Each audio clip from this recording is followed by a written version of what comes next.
ગોધરામાં 150 bed ધરાવતી આરોગ્યમય cancer અને super speciality હોસ્પિટલનો મુખ્યમંત્રીની પ્રેરક ઉપસ્થિતિમાં પ્રારંભ.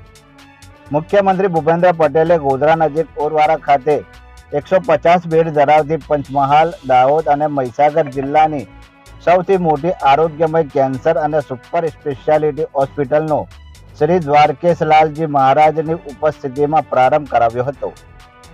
મુખ્યમંત્રીએ હોસ્પિટલ ખાતે આયુષ્યમાન યોજનાનો પણ પ્રારંભ કરાવ્યો હતો.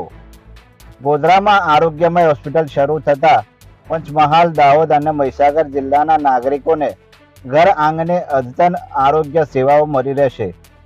આ વિસ્તારના દર્દીઓને કેન્સરની સારવાર માટે હવે વડોદરા, અમદાવાદ જવું નહીં પડે. હોસ્પિટલમાં કેન્સરના દર્દીઓને કીમો, રેડિયોથેરાપી અને સર્જરી જેવી સુવિધાઓ ઘર આંગણે ઉપલબ્ધ થશે. આ પ્રસંગે વિધાનસભાના ઉપાધ્યક્ષ જેઠાભાઈ ભરવાડ, જિલ્લા પંચાયત પ્રમુખ રેણુકાબેન ડાયરા, સાંસદ રાજપાલસિંહ જાદવ, જસવંતસિંહ ભાભોર, ધારાસભ્યો સહિત પદાધિકારીઓ ઉપસ્થિત રહ્યા હતા. આજે હોસ્પિટલ આરોગ્યમ કેન્સર અને સુપર સ્પેશિયાલિટી હોસ્પિટલનું ઉદ્ઘાટન થયું છે.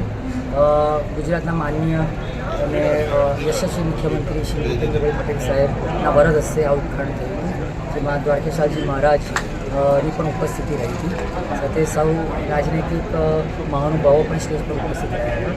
પ્રસંગ બહુ સારી રીતે પૂર્ણ થયો છે અને હું ગોધરા, પંચમહાલ સાથે દાહોદ, મહીસાગર જિલ્લાના જેટલા પણ આમંત્રિત મહેમાનો હતા એ સૌનો હું આભારી છું અને આપ સૌ મીડિયાના જે મિત્રો છો એ સૌનો પણ હું ખૂબ આભારી છું કે આપણે આપણા કિંમતી સમય કાઢી અને હોસ્પિટલના ઇનોગ્રેશન માટે તમારો સમય ફાળવ્યો છે.